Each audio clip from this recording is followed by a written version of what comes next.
Hey guys, welcome. I am the wildest monk and I'm so happy to be back. Today I am going to show you one of my races from Daily Race C. This is basically a new challenge that I took upon myself. The community decided that we're all going to aim for DRA.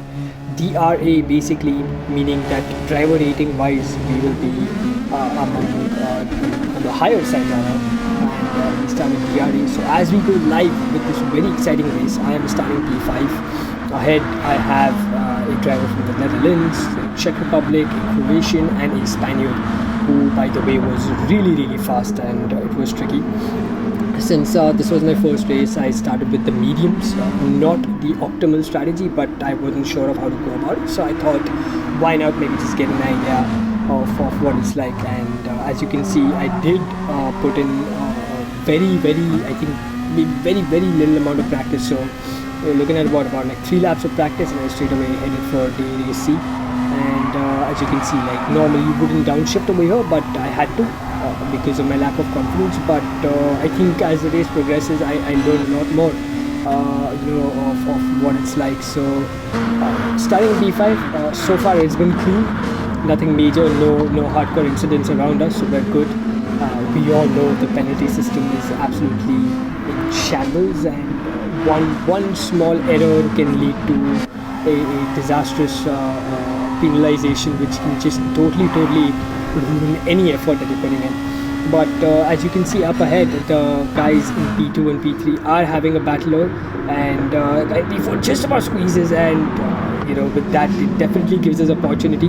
And I see the room and I just slot myself in there. The door was open, so I had to go for it. But this Czech driver wouldn't make it easy for me for sure, as you're going to see up ahead as we approach the chicane. And for me, I just wanted to keep it clean. I just wanted to make sure that in my first race, if I am climbing to DRA, I have to make sure that I get it right and I don't make any hasty move, as the Italian, or is that Hungary? I think that's Hungary, yeah. The driver from Hungary really pushing, surprisingly bush ranger, P6 behind as we jump up to P4, thanks to the penalty that the driver from Netherlands had. So as we see that we move one position ahead, so that's not bad at all, considering it's just been 2 laps, and someone's had a moment for sure. So as I was talking about the community deciding that we're going to now all us Indian drivers are going to aim for DRA. That's pretty big, to be honest. DRA definitely ensures that you are competing with some of the real fast guys of this game. A plus obviously is a whole different level altogether. I mean, we're talking about all the pros of the game coming in A plus, and the topmost, the most I'd say, the elite order is for guys with a DRS rating. So S rating basically is just you got to register for it, no doubt, but I mean that just enables you to sort of represent yourself at a global level as a passionate sim racer in this game of GD Sport. But nevertheless, as we can see, the guys in second and third are again having a battle, and while they manage to push away from me, what this does is it definitely gives me opportunity, and I wasn't going to let go of them. As you can see, quickly I gain on them. My mediums definitely in a slightly better condition, but I wasn't going to do anything stupid or hasty. I was happy to sort of just tuck myself in behind, because these GR2 cars with dirty air can be extremely tricky. As you see, I'm going to have a bit of a moment at brake and correct my course, otherwise it's very easy to lose yourself in these particular bends, and you could just straight away go wide right over here and it's game on. So I knew, I was confident that I could have a good result. I could sneak in a podium, so why be hasty? As one of my friends has very happily labeled me as Mr. Consistent, so why not? And dead chicane as we're approaching the road is the most trickiest corner, and there you go. Just as I mentioned, you see both the guys in second and third in their battle compromise that, and I think that was the key to me sort of ensuring that I get a good result. Simply because if you keep dead chicane clean, I think pretty much most of the track is something very you can totally save yourself and not make mistakes. So dead chicane is that one extremely tricky corner, and especially with GR2 cars which is so fast, and mediums and then the hards, it can be challenging. But once you get a hang of it, then there's nothing stopping it. You can see the Frenchie and the guy from Netherlands having a battle of their own, as I very conveniently moved up to P2, and I knew that the guys behind weren't really gaining on me. But I was getting confident, I was finding my pace, so I thought, why not, let me just push. The harder I push at this point, I think for my next stint I will be in a much better position. Race regulations were very clear that you have to compulsorily use the mediums and the hards. So my medium, I started on the medium, so I had a stint on the hards in the future, so I had to make sure that I was getting it right. So yeah, not taking any chances and ensuring that we get a good result. It was all about that, and as these guys battled, it only worked for me three-way just before the pitch came. I mean, can be extremely dangerous, but kudos to these guys, the Frenchie, Spaniard, and the guy from the Netherlands, that didn't really have a moment. But it's chaotic. You have 4, 5 drivers into the battle. Someone's got a penalty. It's a Czech Republic driver from the penalty, and he gives another nudge. Are we going to see? Oh, and the French driver's been punted there, and because of which Ollie, who isn't basing Ollie, unfortunately. Shout out to him though. What a wonderful race he had at the Daytona 24. I was watching the stream, and man, that guy is extremely fast, and he is so consistent. I mean, for the kind of pace that they were having, I mean, clocking in 42 so consistently and putting pressure on the guy's head, and it was such an elite competition. Simply well done. But that wasn't Ollie, and we have a gutsy driver here. I'm sorry, I can't really. I think that's Denmark, if I'm not wrong, as a country. And you can see, you see the fronts lock up. There you go. If you keep your eye on the tire indicators on your bottom left, you'll see how badly the tires lock up. I was keen on trying the Lexus, but I thought if I have to get to DRA, I have to pick the best car, and I went for the Nissan. Hands down, the Moto Nortec GTR. There was no thinking about it. As we go to the stream, you can see, look at the gap the Spaniards got on me. And I mean, it was unreal. He was on the mediums as well, but he was just too fast. So all I could hope for was to just keep the gap within the pit window and maybe aim for an undercut of sorts. But I'm sure like that wouldn't really help. So I didn't have anything to lose. Starting P5 up into P2, I am in a very good position. So we're going to do a quick lap tour now. As we approach the start finish straight, flat out all the way up to, I think, what, 80 Ks, to 75 to 80, and right at the 100 meter mark. Downshift to third, sometimes maybe in second, gradually accelerate above as we go uphill. Can be tricky, the rear can slip out at this point, go flat out all the way up to here. Cut the corner, brake hard, down into second gear.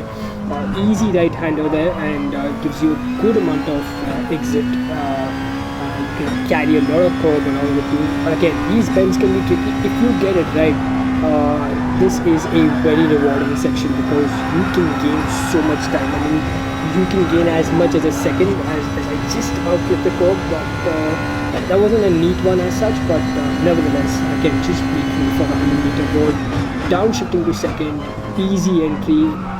Definitely helps you with your exit. What I noticed was that because this was my first race, I was a little slow and cautious, so which is why my pace definitely was on the slower side.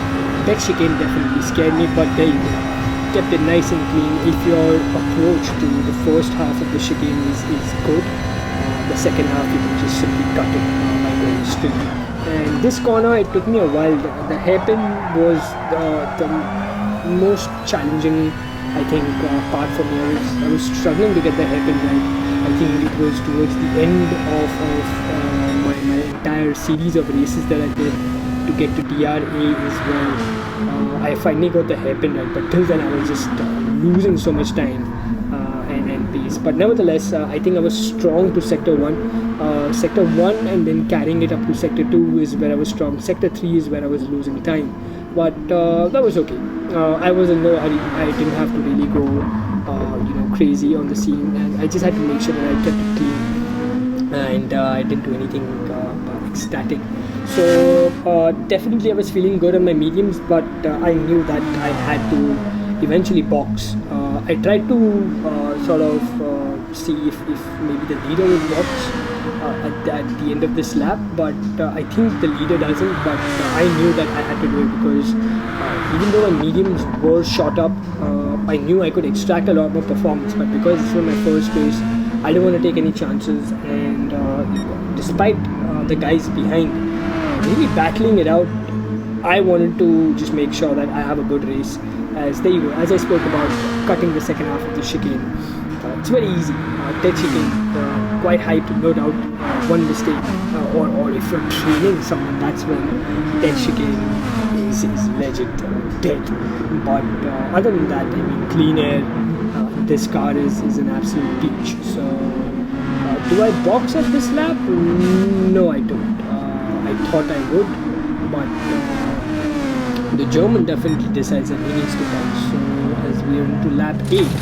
So yeah, I think I take it for another lap. I am trying to put some sort of pressure on the leader, but as you'll see on the mini map, that I wasn't really gaining a lot of time on the leader.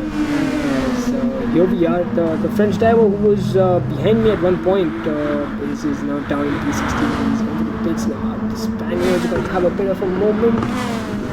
I don't think so. They're keeping it nice and clean as the Brit. As a first, but nicely done there by the Spaniard there. Who is that?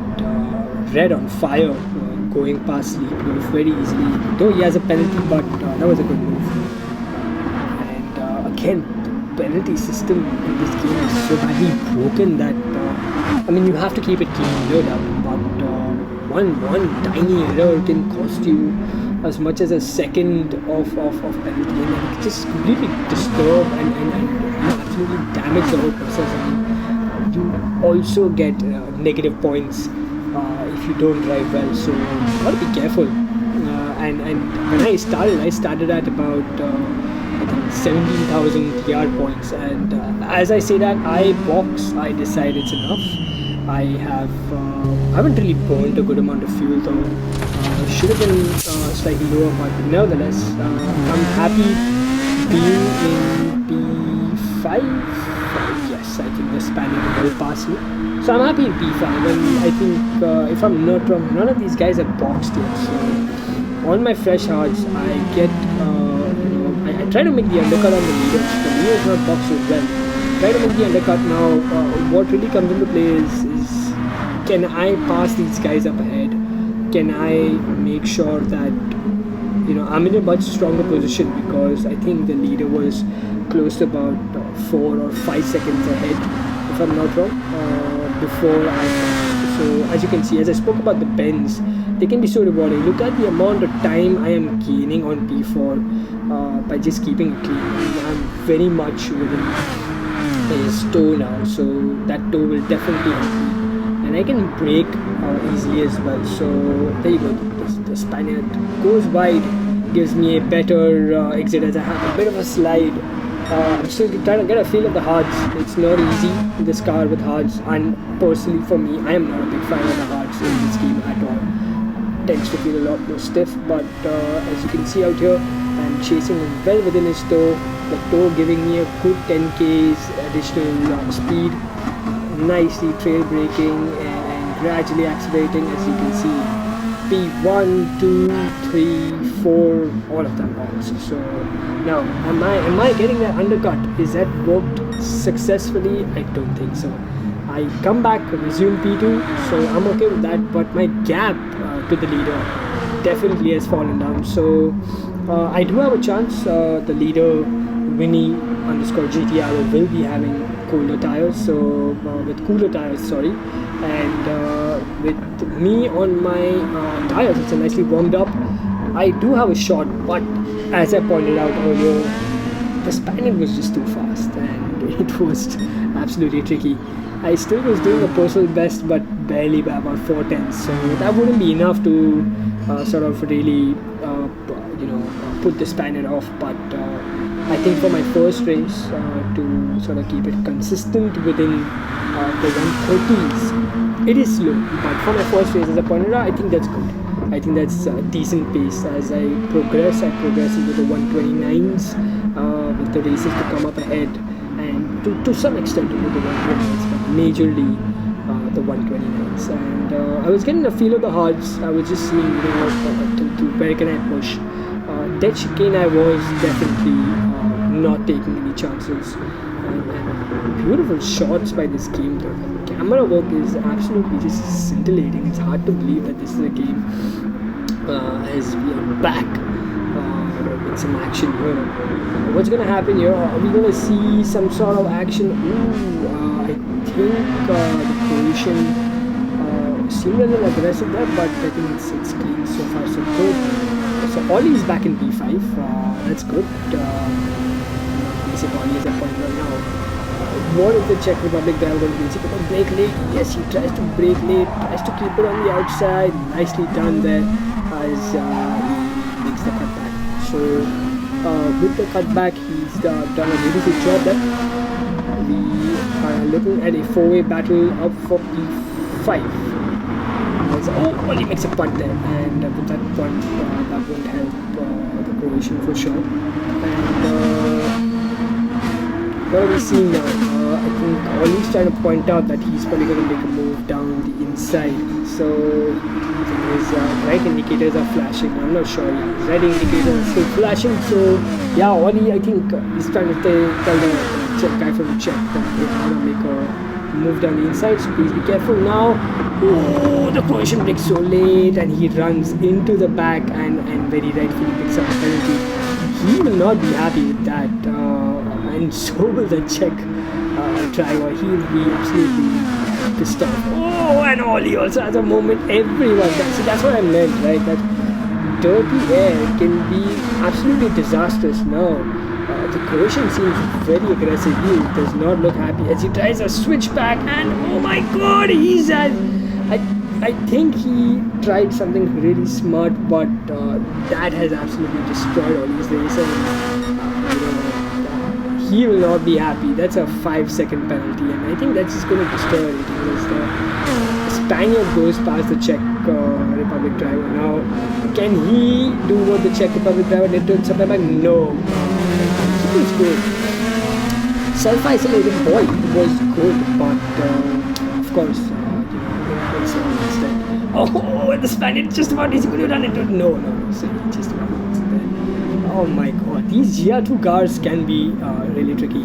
As you can see, the Czech Republic driver serving his penalty and coming down. So we're done with about 12 laps. That's nice. I'm a big fan of daily racing simply because I think fuel wear and tire wear takes away the element of arcade gaming that you get with daily race A and B. Oh, what's he gonna do? Oh, what a brilliant move there by the Croatian. That was what a beautiful overtake. The Spaniard, I don't know whether he's flashing in appreciation or he's just not happy, but that was definitely a clean overtake. As Neaty here still locking his fronts, just doing whatever he can, but I don't think this car is really that good for the competition, at least for this specific one. So, as I pointed out, daily race A and B is something that, I mean, as a concept, I'm not a big fan of, simply because there is no tire wear or fuel wear. I mean, any Tom, Dick and Harry can be like, really fast. I mean, nothing against the drivers, but I think if we're talking about simulator racing, if we're talking about games like iRacing, R Factor 2, Assetto Corsa, I mean, there is a certain element of realism that comes in, and I think that only kicks in with daily race C, where you have some sort of tire wear and fuel wear, and you have regulations, like you have to compulsorily use both compounds of tires, the mediums and hards. As we are on the final lap now, and the Spaniard definitely has maintained a lead, if not increased, and I think I'm happy. I don't want to push anymore. I have a solid gap over the guy from Netherlands, so Mark's done a good job to sort of climb up and go back to P3. I just want to make sure I keep that chicken clean, and just like that, I think your top 3 looks pretty much secured. So good start to daily race C, good start to my climb towards DRA, and we couldn't have asked for a better result. So definitely would be a good jump, looking at about 19,000. So I'm happy with that. And thank you so much for tuning in. Simple race. There's going to be a couple of more daily races that I'm going to bring in. So stay tuned for some more action. And definitely like and subscribe to my videos. I would truly appreciate that. Thank you so much, guys. Take care. Bye-bye.